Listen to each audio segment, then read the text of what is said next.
Consideramos que ha sido una reacción, se ha reactivado mucho la fiscal cuando el comité, los miembros del comité le han señalado, le han hecho las diferentes preguntas sobre diferentes temas que se corresponden con las obligaciones internacionales que tiene el Estado venezolano en el sentido de respetar, proteger y garantizar los derechos humanos en este momento en el área de los derechos civiles y políticos.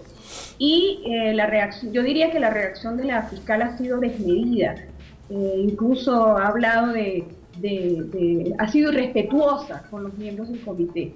Y ocurrió el día de ayer y también ocurrió el día de hoy, cuando incluso hablaba de mandar a callar a uno de los miembros del comité que decía que él había quedado boquiabierto cuando se informó sobre el caso de lo que había ocurrido con la jueza Fiuni, que todos sabemos que fue violada y torturada dentro del Instituto Nacional de Orientación Femenina en Los Teques, cuando estuvo allí recluida, y que hasta el presente no existe ni un proceso de investigación, no existe tampoco una persona o grupo de personas que estén siendo investigadas, procesadas para determinar la responsabilidad en ese caso, y el Estado sencillamente alude que en vista de que la jueza no denunció, pues que ellos no tienen cómo abrir la investigación. Vivo Play realmente te conecta.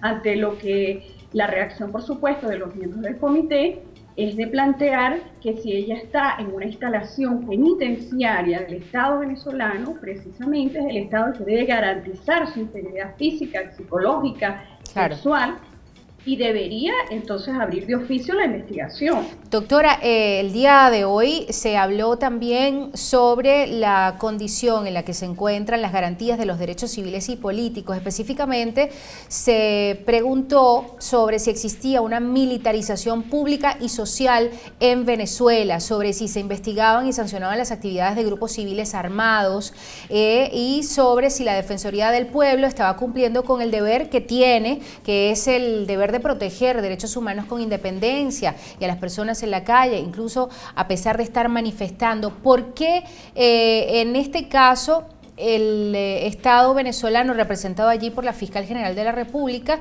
hizo hincapié en que se protegen los derechos de protesta siempre y cuando, dijo ella, sean sin armas y en sana paz?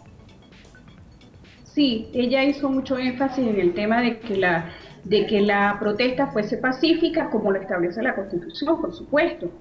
Y yo creo que, bueno, y a todas luces, pues se percibe que la actitud de la fiscal y de los representantes del Estado son los de justificar el uso desmedido de la fuerza por parte de los funcionarios militares a quienes el Estado le ha confiado la responsabilidad de no, diríamos que no disuaden las manifestaciones, sino las enfrentan, ¿verdad? Y de allí tenemos pues la cantidad de las 43 personas fallecidas el año pasado, que estaban algunos ejerciendo su derecho a la protesta y otros sencillamente pasando por el lugar, o estaban en un lugar en el que se estaban desarrollando las protestas, pero ni siquiera ellos estaban participando de las mismas.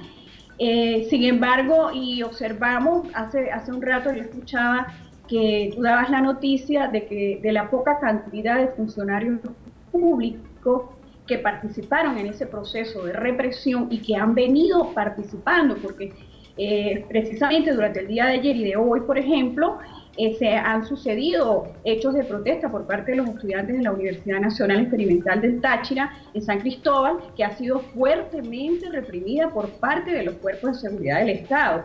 Y ya en el informe de la Convención sobre la Tortura, que Venezuela fue evaluada en septiembre de 2014, en el informe de recomendaciones, una de las recomendaciones es que el Estado venezolano debe tener frente a los hechos de protesta de los ciudadanos, primero que debe respetar el ejercicio del derecho a la protesta que está establecido en el artículo 68 de la Constitución, y luego que debe ser, que los manifestantes deben ser protegidos, o en caso de que haya violencia y sea necesario actuar, por funcionarios de policía civil, no por funcionarios militares, llámese guardias nacionales, claro, o cualquier funcionario del ejército. Ahora, sin embargo, el Estado venezolano no está haciendo caso, no está cumpliendo con esa obligación. Doctora Arellano, justamente, y ya para concluir, por razones de tiempo, queremos hacerle esa pregunta. El Estado venezolano, cualquier Estado, debe seguir las recomendaciones que en este caso va a dar a conocer la ONU próximamente en materia de garantizar y proteger los derechos humanos en el país de Latinoamérica, en Venezuela.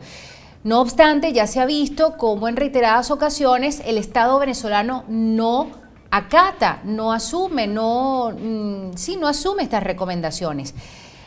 ¿Para qué sirve entonces esta comparecencia o que el Estado venezolano se someta bajo el escrutinio de la ONU en materia de derechos humanos? ¿Cuál es la utilidad?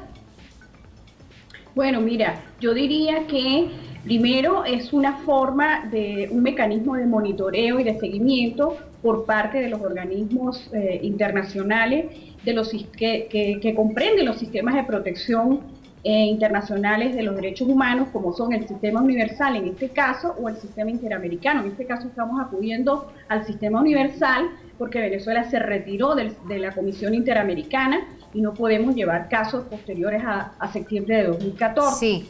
Pero de 2013, perdón.